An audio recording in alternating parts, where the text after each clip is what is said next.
இதுவே அந்த ரேட்டு வருது. அந்த ஒரு ரேட்டு வருது.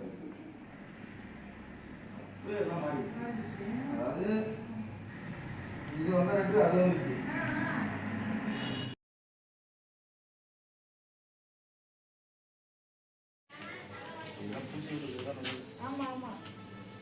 கையை வச்சோம்னா எப்படியும் இதில் ஒரு 30 இருக்குவாங்க. எல்லாமே ரேட்டு இருக்கு. இது நான் சொல்கிறேன், இது சொன்ன ரேட்டில் எடுக்கணும்னா நம்ம அந்த ரேட்டு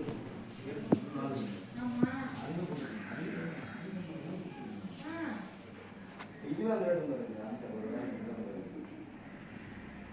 அப்படியே எல்லாம் மாறிடுச்சு. அதாவது இது வந்த ரேட்டு அது வந்துச்சு.